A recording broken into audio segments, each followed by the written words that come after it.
You're on.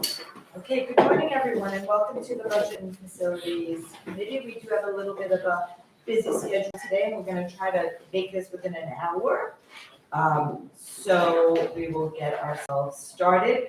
We have added a topic to the agenda for today. We are going to be discussing, and we're gonna start off with that topic, and it's the lunch fund balance. So I'm going to turn over to Jessica Mack to please give us a little bit of an update. Sure, so I left out a one pager for you. In the fiscal year 2021, right after COVID, meals were free for all students. And at May 31st, the reason why I'm giving you May, our fund balance was about 1.3 million. In June, the board approved a transfer of just over $1 million to the capital fund to pay for a portion of the high school kitchen renovation and cafeteria renovation. And then at the end of the month, in the end of fiscal 2021, we were left with a fund balance of 142,000. So in 2022, meals were free again. And at the end of that year, we went back up to $756,000. The year after that, which is this past year, meals were no longer free to students. And in December, SED asked me for a plan to reduce the excess fund balance, and excess funds balance is 3 months average expenditures, like the excess amount of that. So if it costs $100,000 a month roughly, then anything over 300 is excess. So they asked me for a plan to spend the excess, which they calculated to be $142,000. And my plan was to hire a district chef and add kitchen equipment. But in the plan, it did say that it would be for this year, and be done with the plan at the end of the year. That's why it's not done yet. And then at the end of where am I? End of last year. 23. Thank you. 23. Sorry, June 30th, 23, I was just over $1 million of fund balance. And the excess was over 500,000, so I just got approval last week. My plan was to spend it on a district chef, cafeteria furniture for the high school, kitchen equipment throughout the district, and we're gonna explore furniture at the elementary to see where the needs are. Cafeteria. In the cafeteria, yes, cafeteria furniture, and that was approved. And then at the end Approved of. by SED. SED approved it. So at the end of September, our fund balance was $922,000, and that includes already $250,000 set aside for cafeteria furniture at the high school. So that's where we are right now. So if I could just give a little context too. The cafeteria fund is separate from the general fund. So when voters are asked to vote on the budget, they're voting on the general fund, not the cafeteria. That's a standalone, kind of like a business, if you will. So the state still monitors everything. So I have a question about the cafeteria fund in general.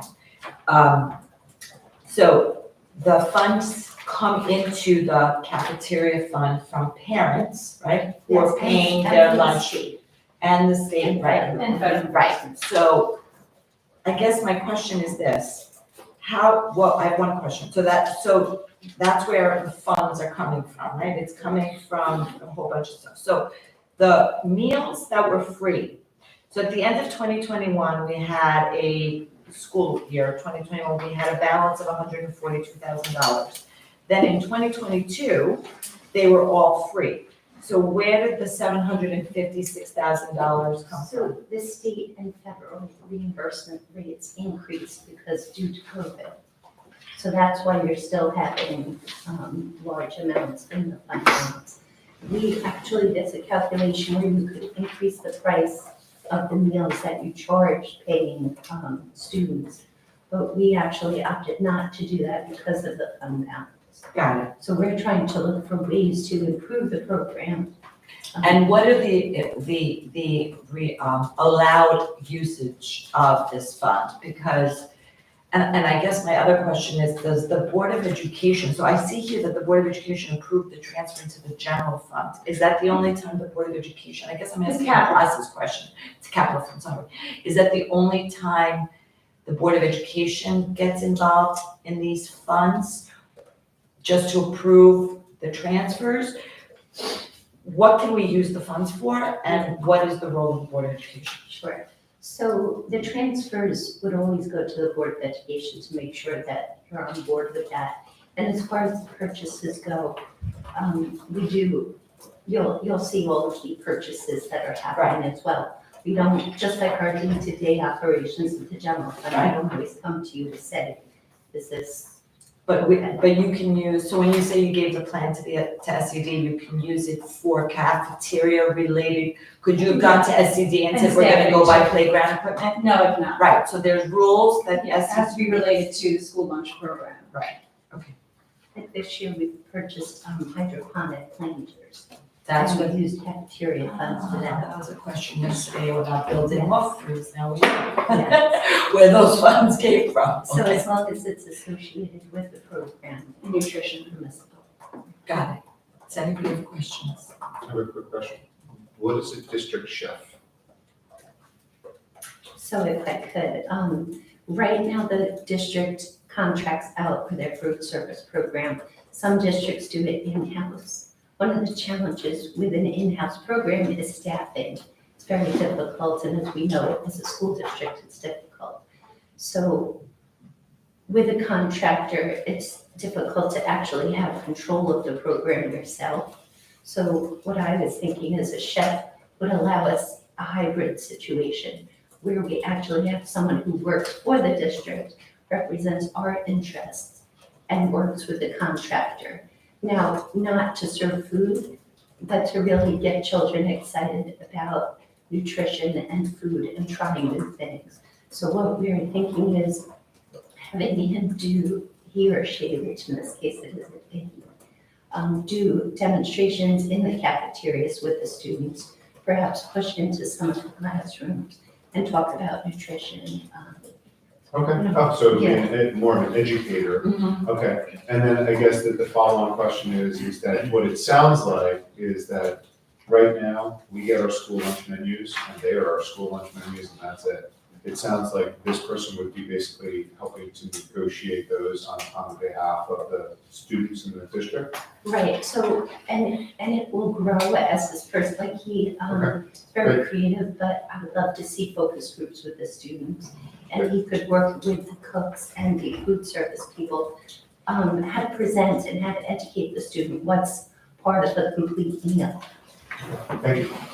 Rachel, you have a question? Just to clarify, I know the answer, but just to clarify for everybody who's listening, so the chef also would be having an impact on the food itself in terms of How it's prepared. looking at how it's presented to the students and making sure that they're getting the food that they should be getting and that we're, I guess behind the scenes now, right, there's a thought to every meal and like what the parts of the meal are, but it doesn't necessarily come fully out to the students who may or may not be choosing the way that they can get all of the pieces depending on the interfaces. Right, so really educating our students more, so they can take it home and maybe educate our community, educate our staff, so that our staff have what they need also. Looking at the breakfast program, what can we make options for them?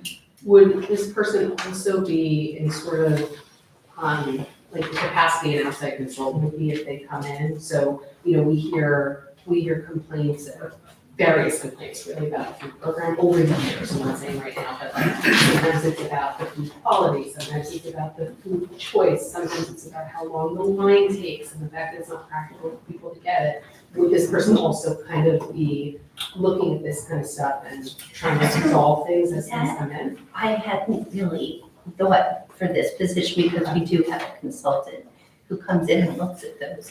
This is more to work with the students and educating them. And if he saw that there was something that he could perhaps offer a recommendation. And the contractor, they do make sure the students have a complete meal and that everything is up to regulations. But this is more, how can we have different choices? How can we do, based on our cultural backgrounds, different kinds of foods to expose students to various cultures of food? Okay. I have a question not related to the chef, I don't know if you want to finish chef or to. I want to finish, chef, is it on the agenda? No, it's related to this. It's related to the, using the fund balance. Oh, okay, yeah, go ahead. So, my question is about the furniture for the high school. So I have been hearing, obviously anecdotally, not officially, that there's not adequate seating at lunch when it rains or when all the kids are inside. And, even between the cafeteria and the commons, there's not enough space. You have to sort of jockey to get a table. And I know we just did a renovation of the high school, which I thought was partly aimed at solving that problem. Is this furniture that we would be buying, a partial solution to that or a complete solution to that? Yeah, just. They broke it up into phases, Brian, right? And we're doing almost, I think, 3 out of 4 phases. 3 out of 5 We're doing the main- phases. 3 out of 5. We're doing the main portion of the cafeteria, like right outside the line, that big portion, and we're doing the commons upstairs. So is it replacing seating or is it Yes. providing more seating? It's taking out what we have and putting more efficiency. Would it give us High more capacity efficient seating. seating? So the Yeah. seating is attached to the tables, which allows, more students. So, which is what one of the typical problems at the high school is that Yeah, we students. see one student taking up a Yeah. booth for 4, or, Yeah. so, with this individualized seating, we should certainly be able to accommodate all the students. Oh, so there'll be more, because what I've heard is that the students move the seats around, right? And so, You have a table with, right. so you could have a table with a bunch of kids squished in and then a table There's a without, mix, but there's like, there's a mix of that, there is some loose seating, there's some attached seating, but the design is designed to make sure we can accommodate students more efficiently and all the students. so it's more actual seats when we're done. And you said 3 of 5 phases. What are the various phases that aren't being done now, and when are those done? When they're done, I will defer to Jess. The cafeteria is broken up by the stools, so some of the stools that came in with the renovation, we wanted to put more countertop space. Again, that's more of those individual seating. I'm looking for, my own area to study, and then more of the tables that allow for congregation of the students. The commons is one of the phases that's not being done in this. No, project. that's fine. I did do commons. Maybe we did 4. I did commons. Want to get back to you? Okay. So what's the timing in what's being done? Most of the furniture is being delivered in December. Oh, that's great. Okay. And then at some point, I guess in the near future, the rest of it. Yeah. Right. The only portion I think that's left is beyond the pillars, between the pillars and the booths, like that little section there. I think that's all that's gonna be left. Great. I think we have 4 pieces. We also did the faculty. Okay, and I have one last question, I think we should need to move on. So the salary for the chef is coming out of the funds. Do we anticipate that, or historically, have we always had access funds? Yes. And will it continue to get paid for out of that fund? Because, furniture, it's one-time purchase and we've moved on, so, but this would be continuing. So the district, I mentioned contracts with the contractor. In the contract, there's a clause that says we have to be guaranteed $75,000 a year in access. So that basically covers That's the a salary. guarantee for that, I believe we'll have much more, Got it. Okay, great. Thank you. especially if he works on increasing breakfast Got it. participation. Okay. Great. There are no further questions from the board. We will continue with our regularly scheduled agenda. And we're going to go to topic 1, which is the senior citizen tax exemption, and I turn it to you. Ruth, I believe you have the handout. So what Ruth is handing out is something from Bruce Lakeland's office that came out last year, about this time. And what this is, it's a senior citizen and limited income and disability exemption.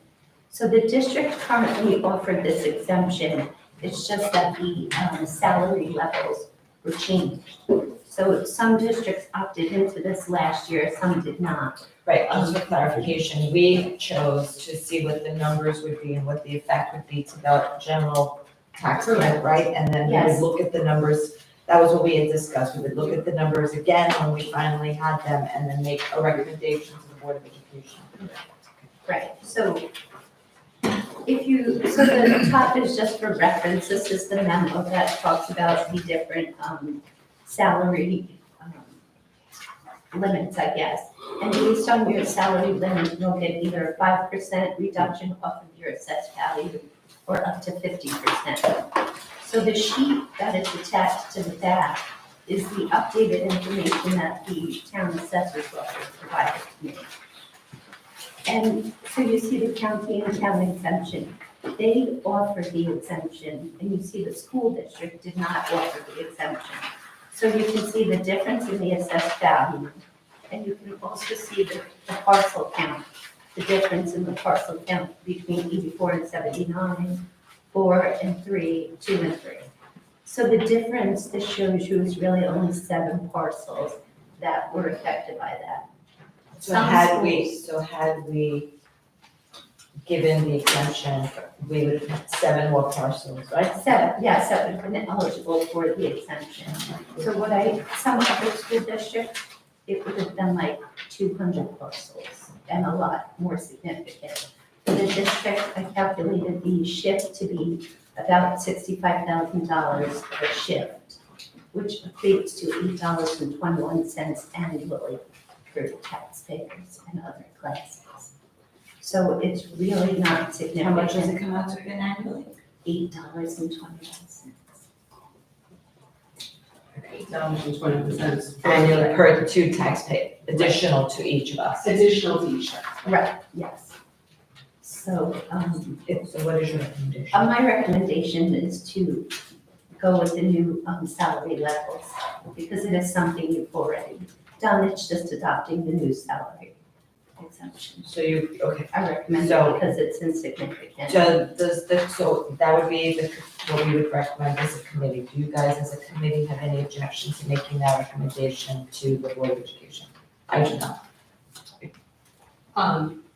I mean, it's 7, No, I have no objection, and I also just want to add a little piece, I mean, you said it's a $75,000 shift. 65. Oh, sorry, $65,000 shift for 7 parcels, so for each of these senior citizens, it's about a $10,000 difference.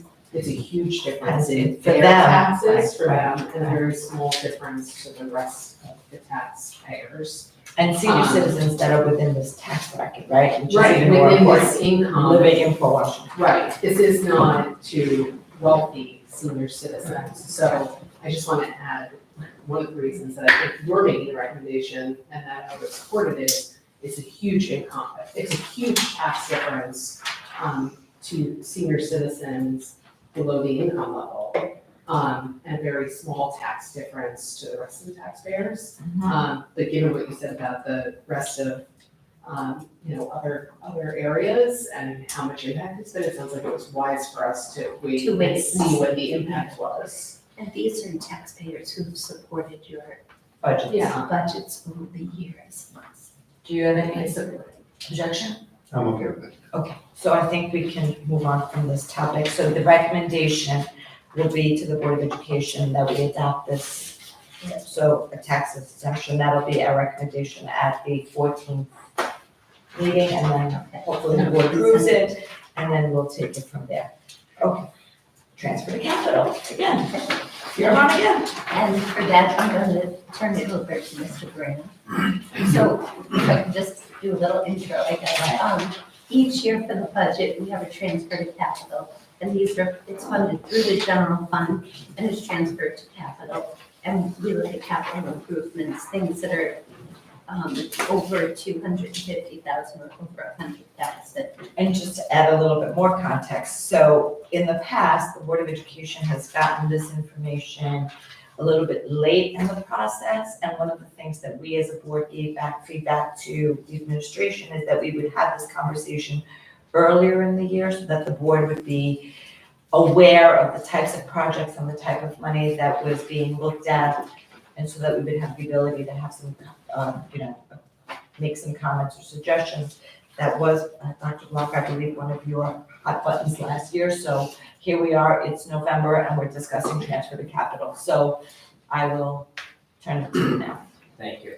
One of the other unique nuances to this, and you mentioned this, is with this item coming up last year, not only are we moving the capital project and summary up earlier, but we're also going to attempt to do half of this project this summer, where typically this would get approved in this year's budget cycle, and then it would be scheduled for the summer of '25.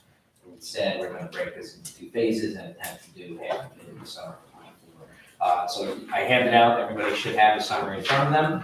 We are looking at a total expenditure of $4 million. That is broken into 2 phases of $2 million each. Project number 1, that's the tennis courts, and that is a project that we are going to, assuming passage of the transfer capital, attempt to do this summer. It is up to the state for comments now. With that approval from the state, we would look to award it as soon as possible, hopefully in December or January. And then we would have a construction of summer of 2024. The scope of work includes reconstruction of 6 tennis courts, and that's complete reconstruction, including drainage work. So there is some elevation changes, there's some stairs that go down to Montfort Lot, and some retaining walls, all has to be done at the same time with those tennis courts. Some of the upgrades to the tennis courts, they would also include team benches. Mr. Schrottweiser has been very passionate that right now our student athletes mix with parents and spectators, and we'd love to have a designated team area inside the enclosure. So that's also important that the athletes are separated from the spectators. It does include LED lighting for all 6 courts. In order to receive state aid, we do have to tie the project in with an interior project. Can't do exterior work and get state aid, so it has to have some component of interior work. So we did identify 4 rooms in Schreiber that need new flooring. And this project would include new flooring and abatement and removal of the old flooring. Project number 2 is in line with the 5-year roof plan that we're in this would be year 4 of that. So the 2 remaining projects this summer, we have Daly and Salem being completed. The 2 remaining phases will be Schreiber 1 and 2. So project number 2 is Schreiber phase 1. Again, that would be bid and awarded this spring or this summer. It is hopefully going up to NYSE for approval in a couple of weeks. Construction of that would not be until the summer of 2025. Based on that $2 million and breaking out, again, a small portion for bathrooms, because we had talked about each year adding funding in for bathrooms and flooring projects. So breaking out some money for bathrooms, breaking out the hard cost for both projects, that's the architects, engineers, environmental design, et cetera, leaves us with about $1.6 million worth of roofing. We're anticipating about $50 per square foot for roof replacement, which comes down to about 32,000 square footage of roofing. Then we would hope that next year's capital would finish up that 5-year roof plan for the balance of Schreiber.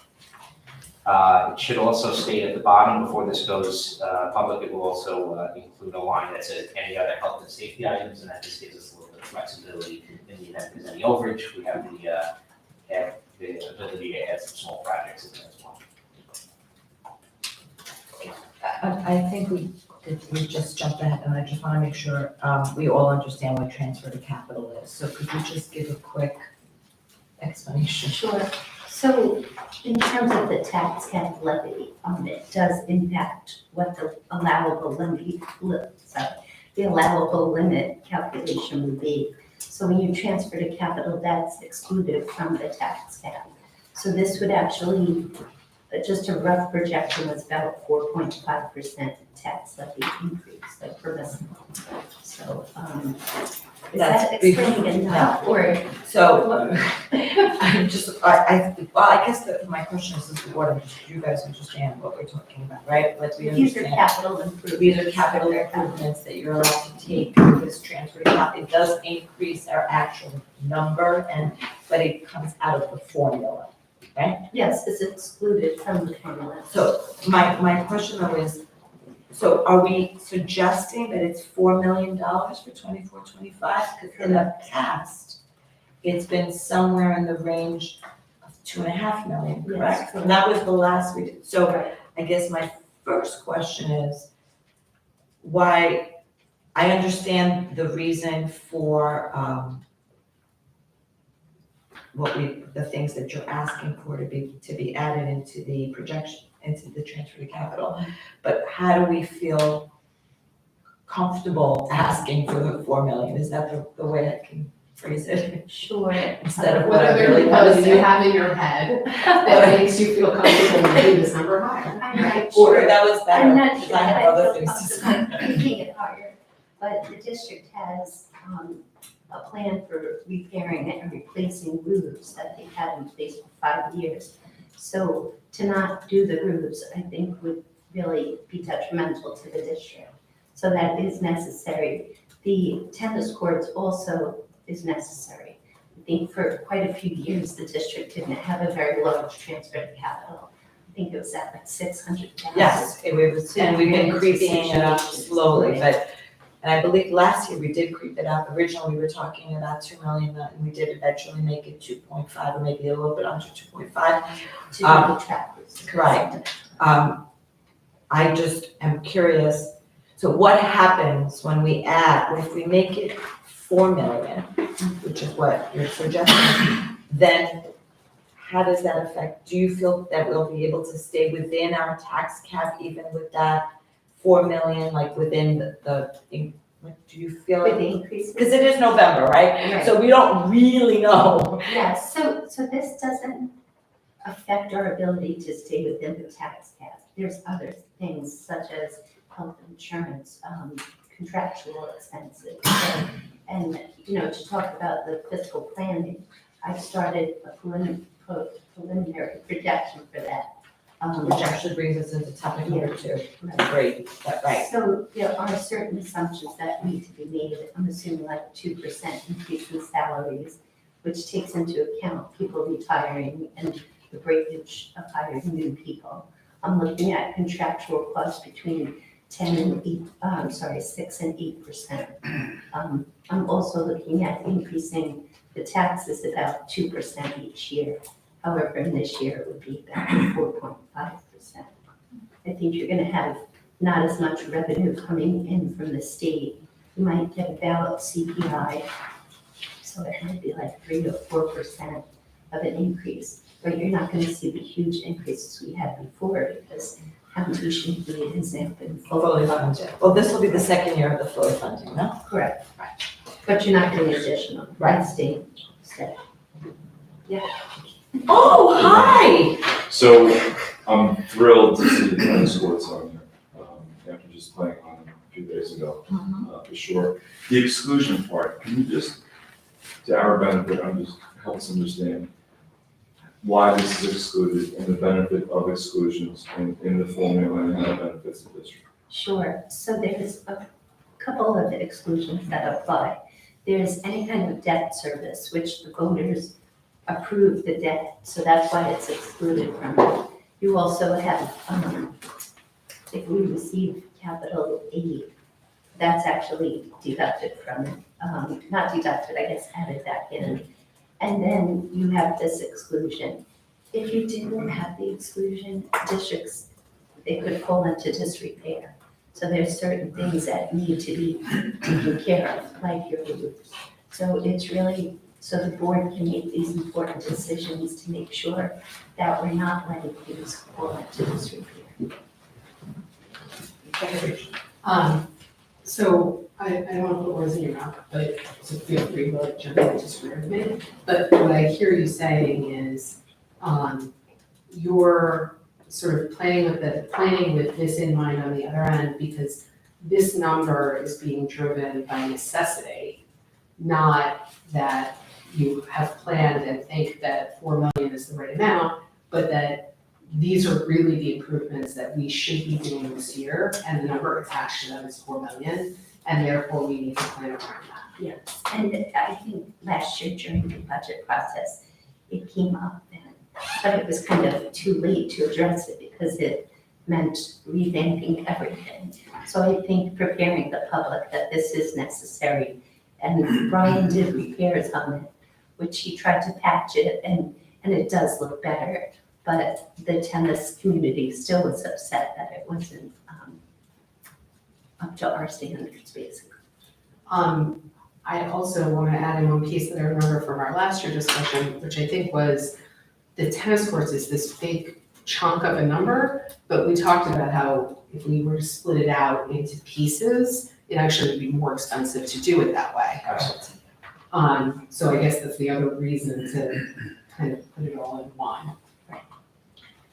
So I have a couple of questions. So the number that I heard was 4.5%, and so that is if we were to do these things and we were to hit the tax cap for all of our other expenses, which are usually about 2.5%, it would be 4.5% in total tax increase this year. Is that what I'm hearing? That's what preliminary. Preliminary, sure. That's very early. It's very early to say that. Yeah, but I'm sure it's not that far, because, okay.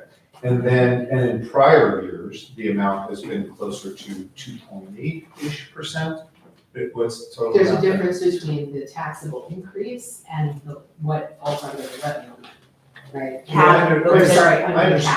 cap. So I Okay, so the cap understand number is that. always different than the other. I understand that. So but the total amount last year, I remember to be approximately 2.8%, and we're talking, is that wrong?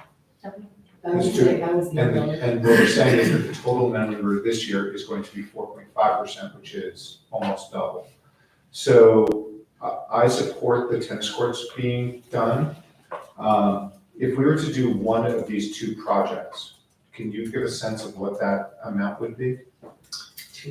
One of Well, that either math I got. Yeah, I'm not sure what. So wait, I just want to ask another question before you can, hold on a second. Because here's a concern that I have.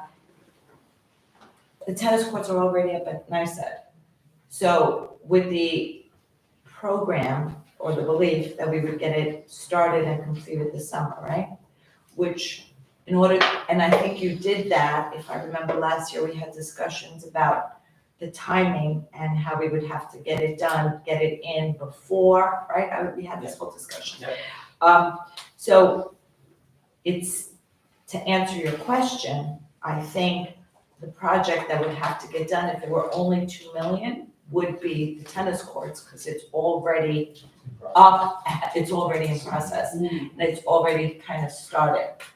You're not locked into it. No, we're not locked in, I understand, we did it, but I feel like we had this discussion, again, I'm guessing. Here's what I'd like to do, because I think, Honestly, I would do the routes. obviously, we've been doing the routes, but again, we have all these questions, so I think this warrants a bigger discussion amongst the Board of Education.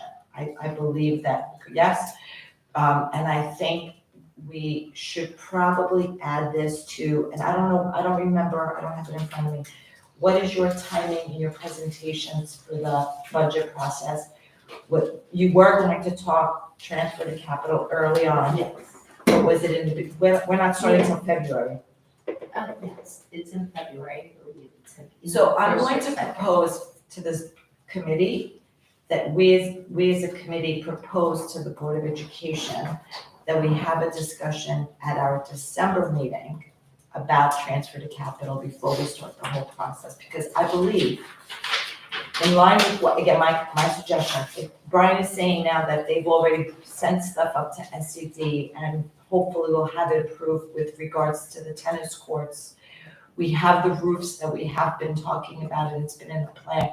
I would want us as a Board of Education to agree or disagree on this $4 million early on, then wait till February and continue the process. So if you guys agree as a committee that we suggest we speak about it as a full board in December?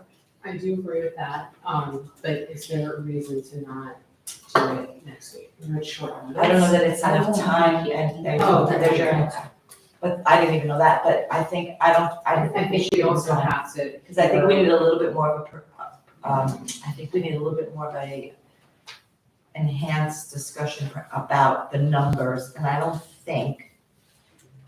think it needs to be married into the other part of our discussion, sorry, Rachel, the 3 to 5 year financial forecasting, which we're supposed to be discussing today, and like a reserves fund update. I think if we could just maybe get that all in as So- one, just so that we can have a bigger picture. And I know that's something you've been talking about, and that we need to have these conversations earlier on as a Board of Education.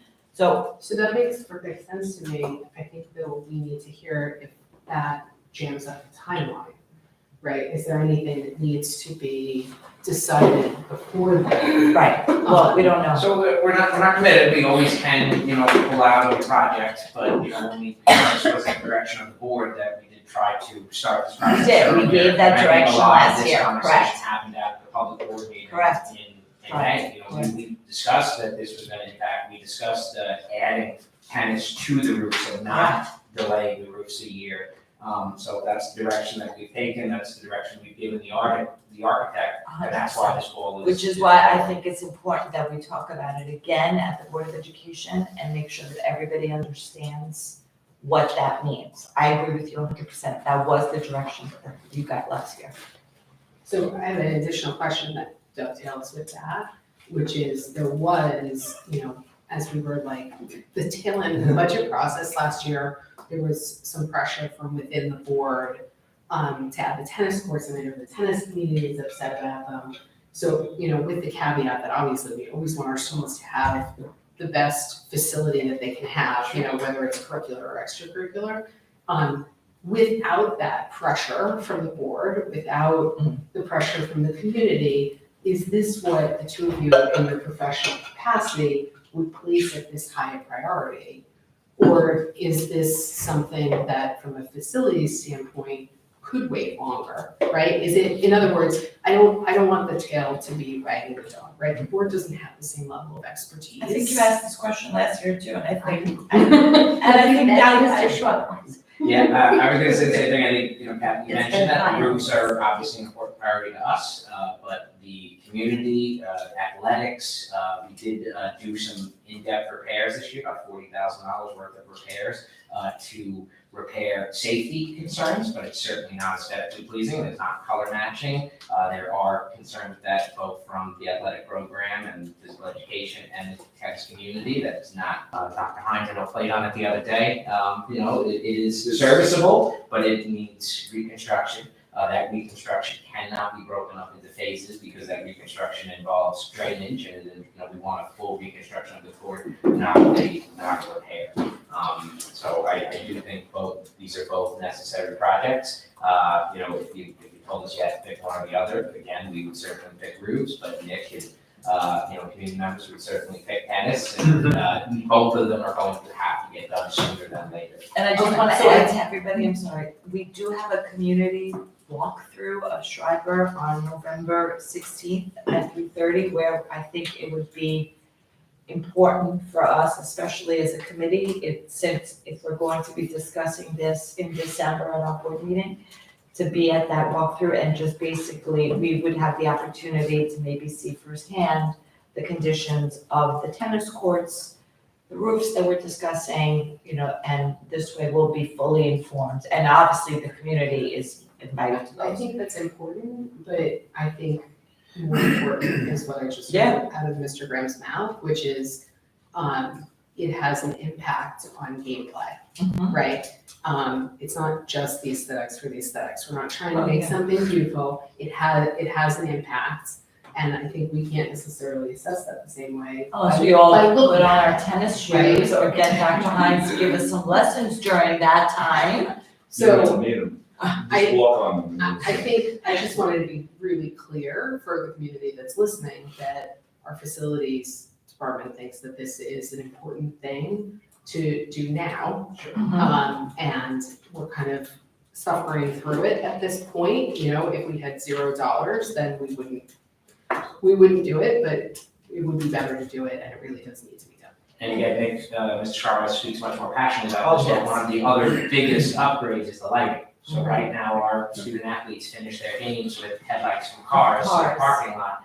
This solves that, and this So, is something that should be done. This is, let me ask you a question, because didn't we discuss this again also last year about the lighting with regards to the way the EPC, like, was there something Wasn't that So something? we're trying to, use the EPC as a vehicle, as a mechanism to fund as much as possible. It's hard to add energy expenditures and then have that fit into a design to save energy. But, we are running that through. This does include the lighting as part of the capital project. So it would be, If there is any opportunity to fund through the EPC, and that sometimes goes back to the generation of the electric, the transformers going to a different type of transformer. We certainly would pull it out of this project and put it into that. Thank you, because I wrote down my question and I forgot, but I don't mean I can, try to hit that. So I'm gonna have just one more question today, but prepared for the meeting when we discuss this in December, there's a couple of things we're gonna ask for. So for today, my loose question is, if we were to do one of these projects and not both, what would the estimated tax cost be? Is that something like? Yeah, Sort of know? Like, if we just do $2 million $2 million for instead of tax four. levy, Yeah. we do $4 million. Okay. And then what I'd love to see is like, what is the tax cap and then the total tax for the last couple of years? So 2.3, 2.7, whatever it was, and then so that we can, because my concern is that I remember recall seeing something as high as in the fours. So that gives me pause. And then on the projects, I think it would help me to understand what we're actually doing, if we could get a little bit of plan detail. So, even without us discussing whether, we're going to do it or not, I'm sort of interested in where the benches are gonna be and like where the lighting is gonna be. So if there's any kind of, spec, Yeah. a little diagram. a Show the architects how. yeah, a little, I'm confident that they have it, yeah, a diagram, I think that would be helpful for the board meeting. Okay, so just to be clear though, as a board, as a committee, we are requesting that we discuss this as a whole at the Board of Education meeting in December. So as I've seen you're here, and I know you're writing down and that'll be our recommendation, is that we have this discussion. Now, generally, when the policy says that if a Board of Education member would like to discuss something at a Board of Education meeting, we get that, but I just want to be, process-wise, we're going to go into the meeting next week. We're going to ask for this to be discussed, and then hopefully it'll be discussed in December. I don't remember what our December Board of Education meeting date is. 5th? December 5th. Okay, great. So you'll put in your committee update. Yeah. Okay, so are there any other questions regarding this transfer to capital? I would also just ask that you start off, if we are discussing this on the 5th, that we start off with an explanation, a general explanation of what is transfer to capital and how it, just so that everybody is on the same page. I know we as a Board of Education know, but I think, and you all know that I never talk to the community when we're at our meetings, but in this particular case, I think this is important for community members to have their information correct on what it is and how it affects them. Okay, moving on to the 3 to 5 year financial forecast and the reserve fund update. I'm gonna turn it to you. We kind of started a little bit, but I'm gonna. Actually, I'd like to discuss the reserve plan first. That's handouts for that as well. So the district has 6 different reserves that we utilize. We have a workers' comp reserve, a TRS, which is teachers' retirement, as well as an employee reserve for retirement. We have an unemployment reserve. We have a workers' comp reserve, as well as the capital reserve that we established in 22. So what this handout provides is an explanation of each reserve, when it was established, really the purpose of it, the funding method. And it's important for schools to have this plan, because when the state comes in, they look for this to make sure that we're abiding by the plan. So this is something I put together. It's something that Jessica had worked on in the past. This is good. I actually have never seen a historical on the reserves. So this is something I think would be good for the board to actually accept, so that way when the state controller comes in, they'll see that you're aware of this. Probably Can we most post this under on our website? Is there somewhere we can, under even budget and facility? I think that's also a good information. I think it's, I've never seen a historical on when something was created and how, so I think it's important. This is very good and it would be helpful. The last page is probably the most, impressive for people. This shows, it doesn't go back to when each one was first initiated, but it goes back to 2015, 16. And it shows you each year what interest was put into each reserve, if they were actually used, and then if we put money into the reserves. So if you look at last year, you'll see that we put $2 million into the capital reserve.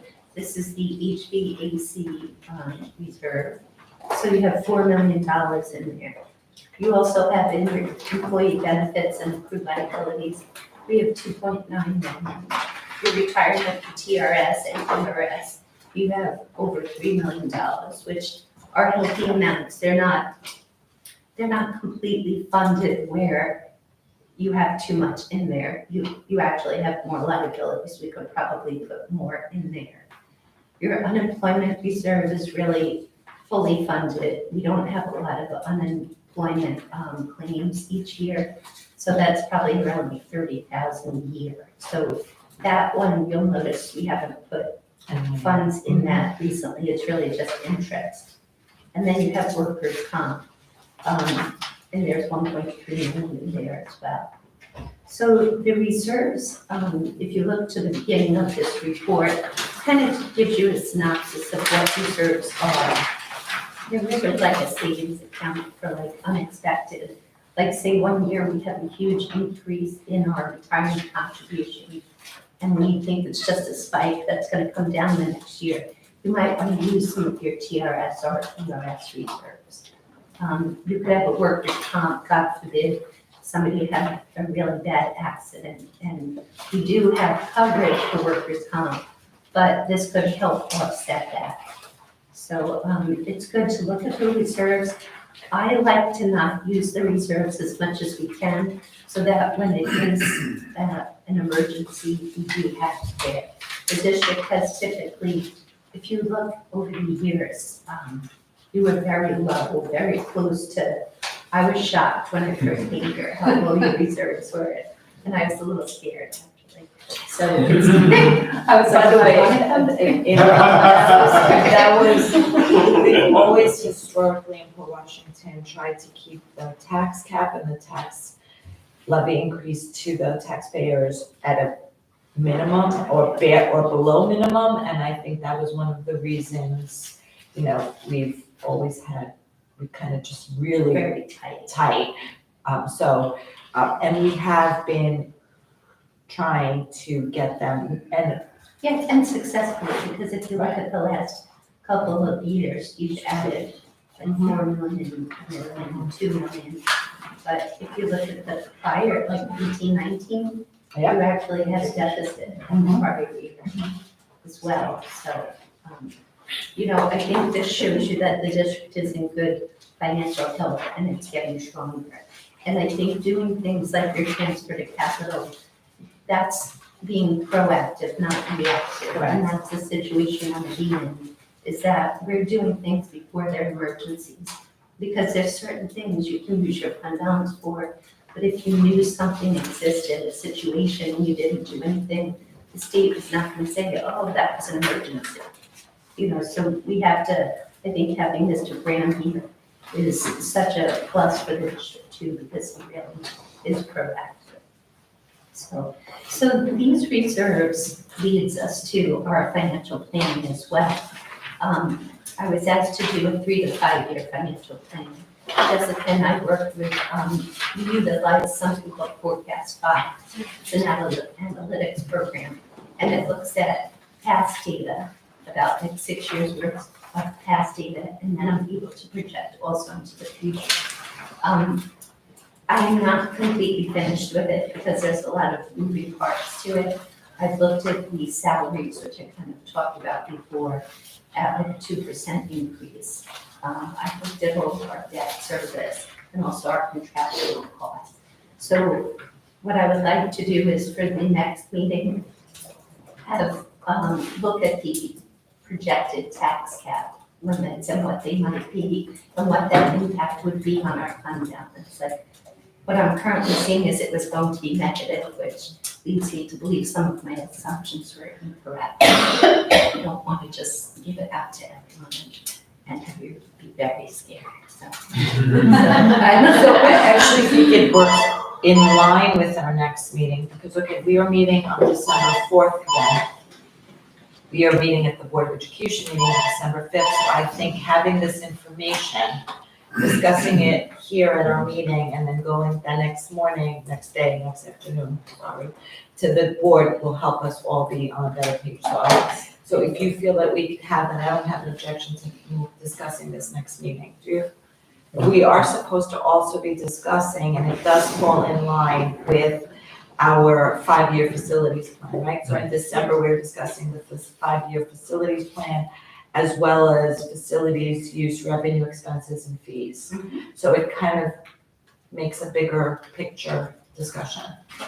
So that's another thing, Dr. Shields had asked about at the policy meeting, having a discussion about facility use policy. I was kind of thinking if we're speaking about that in December, does it make sense to have a discussion with policy? When is the next policy meeting? Maybe we, The next policy meeting next week. 17th. Next right, Friday, is that on the agenda for policy? No. It is on the agenda for policy for next week. Just to, the policy committee had asked, just to have some insight on what the current practices are for facility So- uses. In my, And then in the future, what would grow out of that is there a plan in adjusting the policy or maybe just adjusting some of our practices? so what we've done in the past when we've discussed at policy and at budget, the facilities fees, is we've had a combined meeting where we've actually just had the policy committee present to discuss the act, just make changes, whatever policy, but we would always at least have our business officials and our facilities officials there to just make recommendations for what the changes should be, So right? we're not at that phase yet, just to assure you. Okay. The Well, couldn't we be? Only if the parties were ready to be. I think there was a sense of the policy committee that they were looking to understand current practices.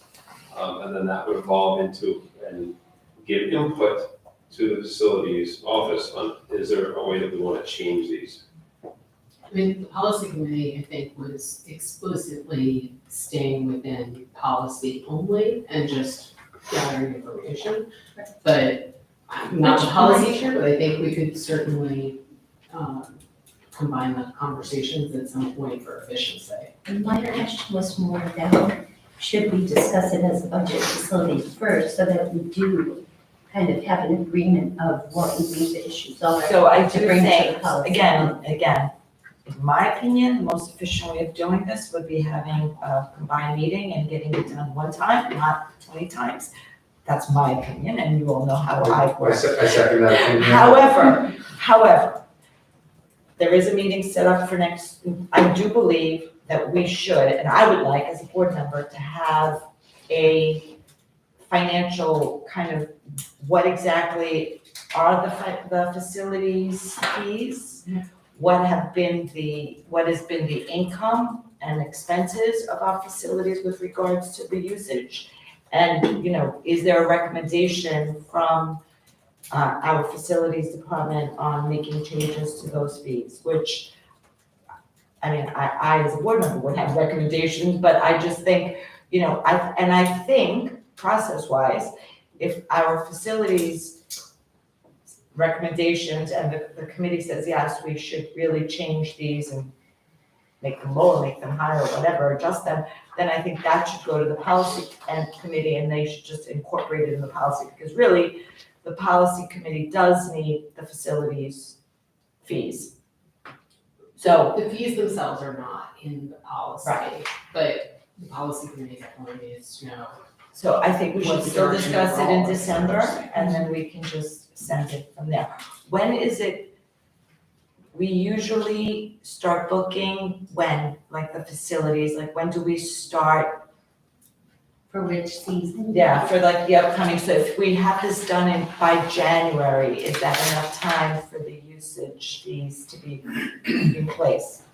We would probably already have spring bookings, by January, but So we'd we certainly should put work in place on for it. the following season. Right, next so this summer. is what I mean by us, okay, I'm going to recommend as a committee that we have a combined meeting with the policy committee in December and just get it done. And Just to be clear though, I think at any point that we get it done, there are always going to be some facilities that are already booked. Yeah. Right, and some to be booked because you're booking things all the time. Yeah, Right? it's- We can, Because we it's can, year- we can it's deal, year-round. we can deal with ex post, price increases, like I don't wanna slow this down. Because we made this a priority last year for this year, and now all of a sudden if we wait till January, then we're talking about the summer at best case, so I think it's time to just move. I wasn't suggesting to slow it down, just saying there are always going to be some that we missed, we've missed some. when is now. the December The goal policy is we meeting? just revise as necessary and then move Rachel, forward. from do you know when the policy committee meeting for December is? Well, Sixteen, Not off the top of my 15, head. Friday, December 15th. Friday, December 15th. So I'm gonna, Okay. but I wanna, Ms. Manuel, I wanna ask you for something related to the reserves. So usually accounting will have like a high and a low of what the reserve should be, like a range, because you don't want $1 million in a reserve that you only need $10,000 for, right? So usually there's a range. So I would love to see, what the accounting standard range is, so that we can see that we're right in the middle of it. So actually, it says funded level. Okay. It So says, I say it may be calculated at 3 times the calculated accrued liability. And I could try to say like it's about $1.6 million, and then you could see. Okay. where we are. But I also, can make it a little bit there, I will put it under that chart. Yeah, So- like, low where we are and then high, and then if we're above the high, then we should say that. And if we're I below do the have, low- I have more to that chart on mine, and it shows how much we're funded. I can include that to you. so Kathy, you wanted us as a board to approve this, is that what you're saying? Did you want it so that when the controller, so do you want to add it, process, how do you want to do that? I was thinking I could put it in your packet, Uh-huh. and then. This week, Yeah. and then have it approved at the November 14th? Yeah. Okay, so that'll also be an action step for us as a committee to make a recommendation that we approve this, all right? Does anybody have any objections to that? So, we're going to discuss the 3 to 5 year financial forecast more in depth at our December 4th meeting. We are going to add this as a recommendation, we'll send it in the packet to the entire board this Thursday, and then put it on the November 14th meeting as a recommendation that the Board of Education adopts it. And then maybe get it on our website, because I think it's important also for anyone who has questions to be able to find it easily. And with regards to the facilities use and the policy meeting, I'm suggesting, since the policy committee is meeting on the 15th, we as a committee are meeting on the 4th, and we do have things that we must discuss as a committee with regards to forecasting on the 4th. I am suggesting that maybe now, you're on both committees, Rachel, so you could theoretically be the representative, but I think I'm going to suggest that we discuss maybe have Mr. Graham and Kathy at the 15th meeting and try to get it all banked out so that we have it ready to be adopted. That's my suggestion. Not your 4th meeting, the 15th. The 15th. So I'm suggesting that you're meeting during the day on the 14th, if you're I guess, well, you're here. December, No, I'm talking about, you're talking about it at the next meeting, at the policy meeting, correct? So you're just from hearing- introductory point of view. Right, so I don't have, so Rachel's on the committee as well, you're obviously here, so I think what you can obviously take back to the committee that we would like to discuss on the 15th together, try to get this policy done with the recommendations from the facilities department and the business office. Does that make sense? And Brian can still come to the meeting. Next week, yeah. Yeah. But then on December 15th, It's our right next in the meeting. We really need we're it. expecting things to be buttoned up by then. Okay, I think that wraps up the entire agenda. Unless you have anything, Rachel, Dr. Rockets, Brian. Can I, sort of a new businessy kind of point, just to get out there early. I think every year in this budget process, and on an ongoing basis, we have confusion from some taxpayers about what increases come from the school district and what increases come from somewhere else. You know, so this is a common thing that recently, I was involved in a conversation with a taxpayer who was saying that their taxes have gone up 45% or something like that over the last 3 years. Their school taxes specifically, and you know, this terrible school district, blah, blah, blah, they're spending money on 45%, it's insane. And we all know that that is not true, and that our school taxes have not increased 45% in the last 3 years. And in fact, if you go look, it's really, we're about 1% each year, a little higher last year, but still under 3. Can we think about if there's anything more that we should be doing in our budget communications to educate the taxpayer on where other increases could possibly be coming from, right? Because I think this taxpayer was like, well, my taxes went up that much, so, you know, you're telling me I'm lying. And that's not the case. What it is that there are other increases that we don't have control over that have to do with the Nassau County assessments and how other pieces of the algorithm are calculated. And I know it's not actually our job, but if we are protecting our piece of this, which is the school budget, and making sure that people understand what they're voting for, just, you know, we don't have to respond now, but just something to think about. No, I think we could actually, so I think that's a good point, Rachel, and I think we could add it to the December meeting, to the December, if we are discussing, starting the whole budget process discussion and having it as a topic of discussion in December, I think it would be a good first slide to basically say, here's, you know, the whole, what is the budget and what happens, what we do, and then what you eventually get as your tax bill. Because I think that has been, you know, everybody, look, no matter what, it's always gonna be our fault regardless. Nobody will ever really accept otherwise, but I think, especially if we're starting to discuss what could potentially be a tax increase that we'll be responsible for, I think maybe you could blend in the other part that Rachel was talking. I think Julie and I have spoken about this, the property tax locator, Mm-hmm. that I can perhaps share that. It's a website that the county provides, or the town of North Hempstead. You can go in and put your lot number, and it'll show you what your assessed value was last year and what it is this year. And that's People basically can what see. determines your tax. Right. So I think that's important. 4% of the school district, or 2%, you have to say something else changed because the district. Right, so that's actually perfect, because I think that's like, could be slide 1.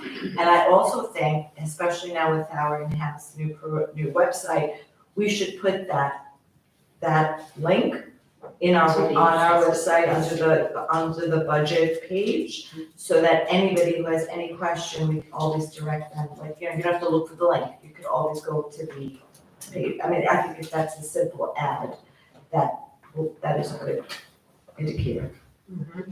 Okay. Anything else? Okay, thank you. Ms. Epstein, coming to you first, before I go to the community. I am only gonna ask you some clarifications on your recommendations, but I can do that offline with your committee, so it's fine. Otherwise, I thank you for the documents on the reserves. I would also only ask, or have the question of is, when we talk about transfer to capital, right, that has one impact on our budget. And I think we also need to realize if we're going to be making other big facility changes, if we're gonna start talking about air conditioning, if we're gonna talk about anything of that nature, or the reserves that we have on that capital reserve fund, what impact does that have? Because once you start talking about tax increase and things of that nature and doing improvements, that will affect all of us, right? It can't all be discussed just in a vacuum. So I agree with the conversation about transfer to capital and having it, but somewhere we need to bring those other factors of the big asks into the conversation. And I think January is probably when you're gonna start doing that. February, we'll see some of that. But if there are big ticket items that are gonna affect our tax increase or our tax levy, maybe if we're having this conversation so far in advance, we should start including that as part of the conversation, so that we don't see ourselves like we were at the end of last year, where we said, let's throw tennis courts in, but that's gonna upset the apple cart, so something else has to be cut, right? So we need to understand what we're balancing on both ends. So I think what you bring up is a really good point. Use of that capital reserve is not gonna impact the tax capital. Right, it shouldn't impact it, but if anything else associated with it would, I don't Right, know. well, what I'm thinking as you're talking is, it would be a good idea for us to develop a long-range plan for that reserve as well. Like, when do we start using some of that $4 million for electrical upgrades? Like, are we going to wait until next year? Does it make sense to do it now or 2 years? So do you wanna include that in your conversation next month when you do your facilities update, like?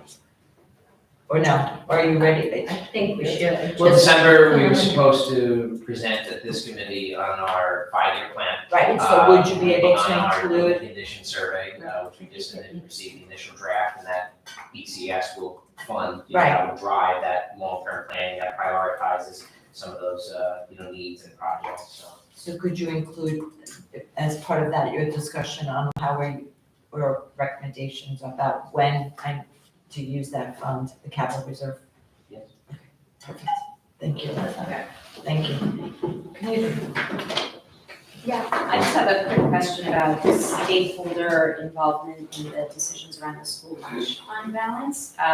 Wondering what input, if any, has the district nutrition committee had into how those funds might be utilized? And what is the relationship between the newly established nutrition task force and this fund balance? The one we have to spend on this year, and is there fund balance beyond the $75,000 contractual that we anticipate for next year, as we think about where money for innovation in nutrition might be coming from in the future? So how do all of those things work together? I'm not sure if I understand your So question. is that, has the I understand. nutrition committee, the district nutrition committee, which involves sort of building level, Had any stakeholders, input? has any input into this discussion about the balance that's being spent now? And is So there if I just anticipated answer that balance? question. Yeah. So the nutrition committee, we have spoken with them about the chef. They're very much on board. We haven't spoken with them about spending the excess funds. Am I correct? That's right. As far as the relationship between the task force and the nutrition committee, Jessica and I attend both meetings. So we just had our initial meeting with the task force. And that has a couple of teachers, some administrators, and some parents, and Jessica and myself. We do want to involve the chef in that as well. If we see something that we think would be beneficial, we might bring that up to Dr. Hans and to the board as a possible way to use the excess funds. And then I think you had a question about Yeah, it was because you spoke about the 75,000. contractual 75,000 that you anticipated fund balance.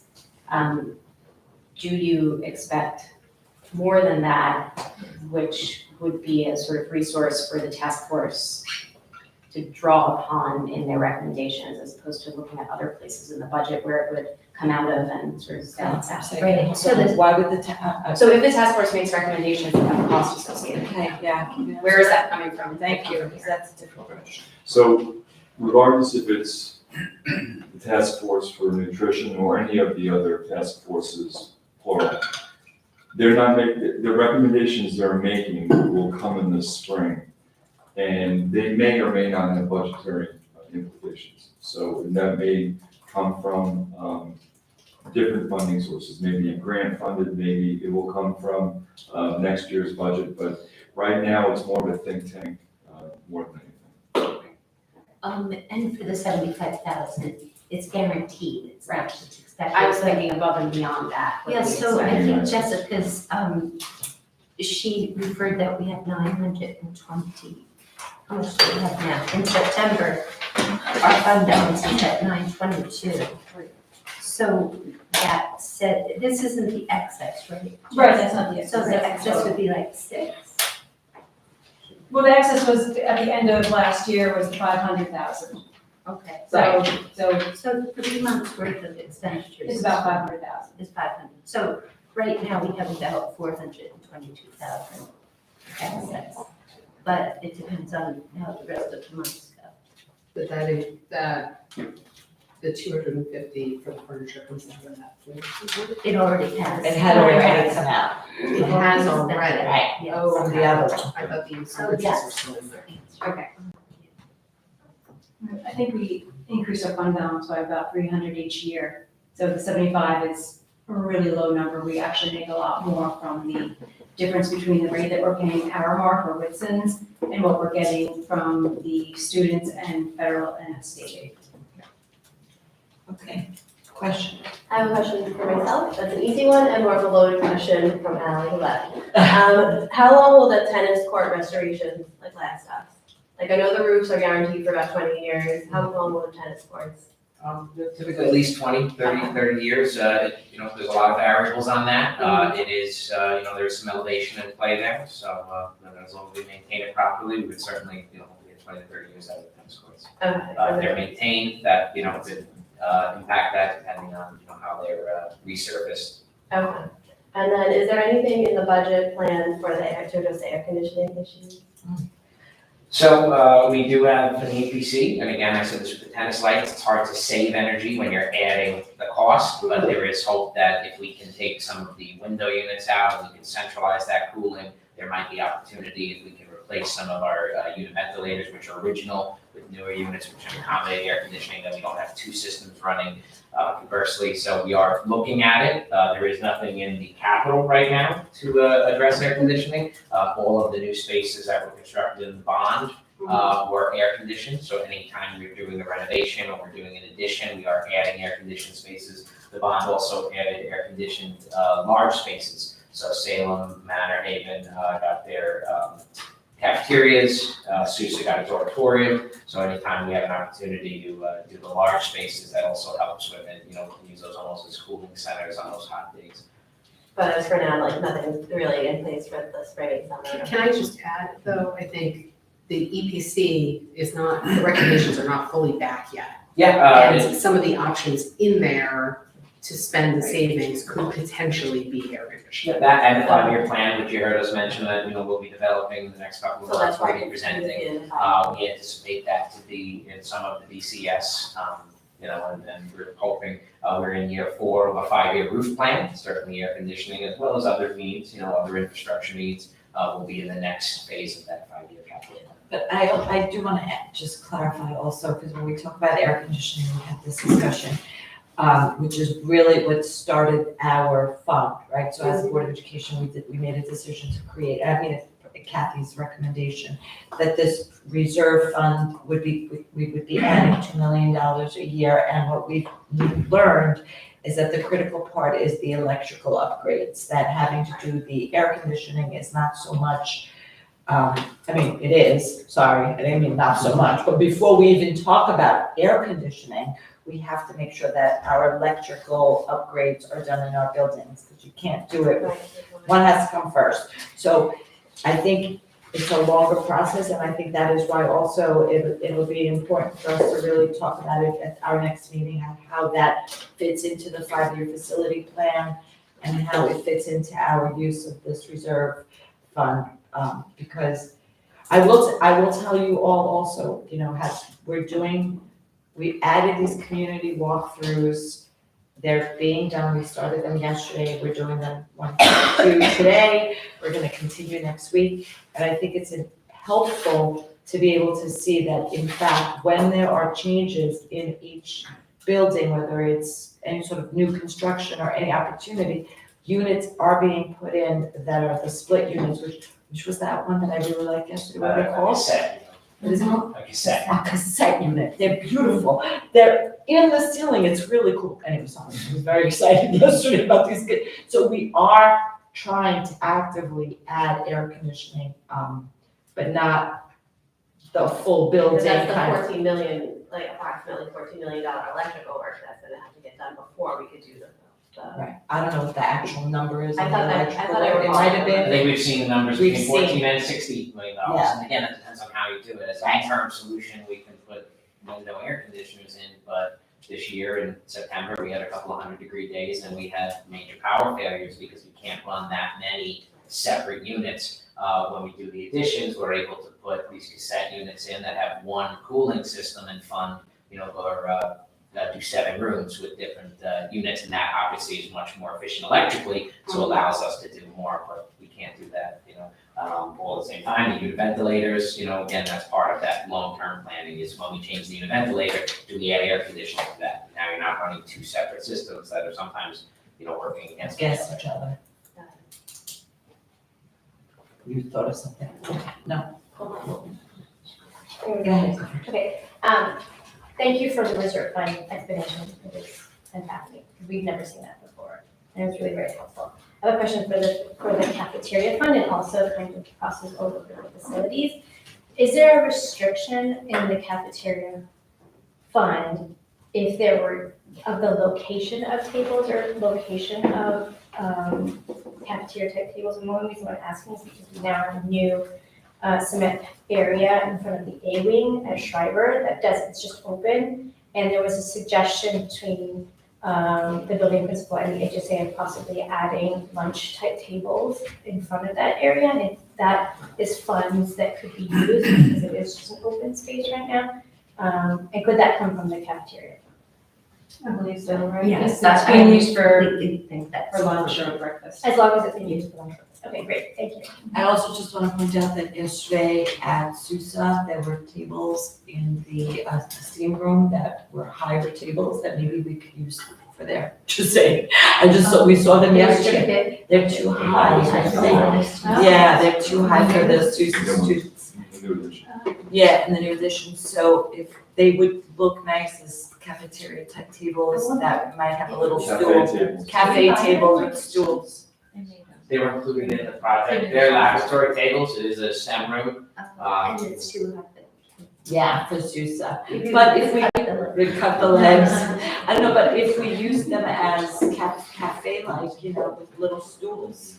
I think Schreiber does have have science rooms that they were looking at. Okay, That I have just tops saw that the is temporal tables. resistant, and so I know Meg was talking about that. Again, that's sometimes end user preference. Our art classrooms in the elementary levels are on stools. So while the STEM teacher felt stools were not great, we do have other rooms in the elementary level that do That use could use stools. them, so, okay. All right, I just thought I was being creative, all right. You had it under control. All along. Yes.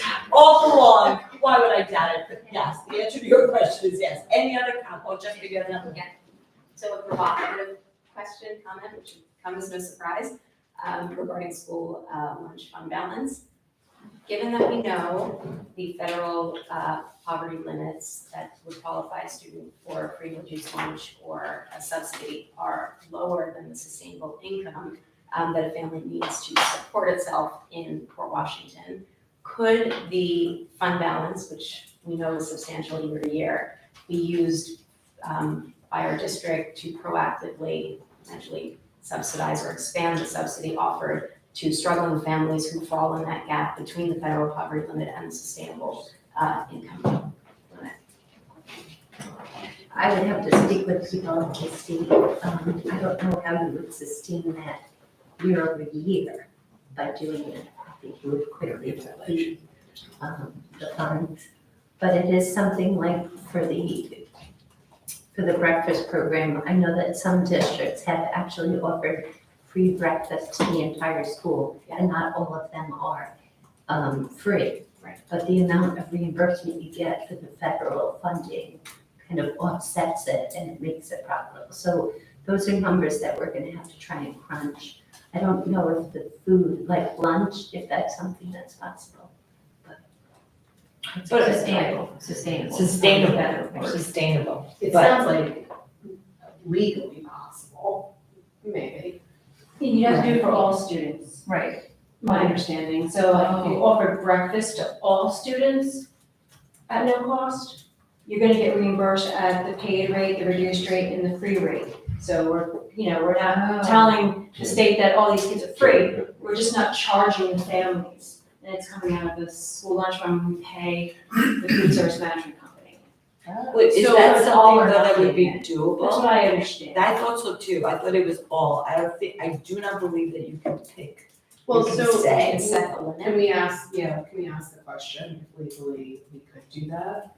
Because it seems like there are, I'm assuming, right, this is complicated, it depends on how many students you would be talking about, because we do, But you're saying the cost of living in Port Washington is so much greater that Than the number that is at, and that, I don't the really, other district. yeah, I don't know how you do that and get the state to agree.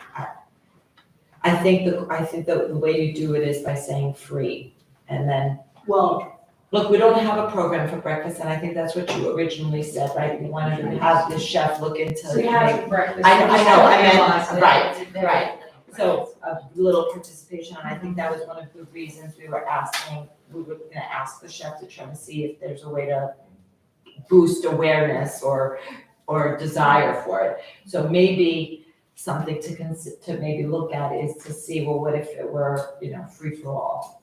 can we ask both questions? Yeah. Because I think what Mrs. Milani is saying is, it's knowable, right, this layer below, what qualifies you for free or reduced lunch, but it's still not a family that is well off, right? A family that's struggling, and are we legally able, it's two questions really, are we legally able to create another tranche and treat them differently? And what would the cost be, depending on how we calculate it, I guess. And I think that's what Jessica is saying, that we can't, it has to be all or nothing. Because you're changing the rules on the guidelines for the National School Lunch Program. Instead of saying. Well, that's only if you're expecting the state or federal government to provide a subsidy. What I'm saying is that subsidy would come out of district funds. But if we don't have their subsidy, if we don't follow their guidelines, they pull all of their funding to us.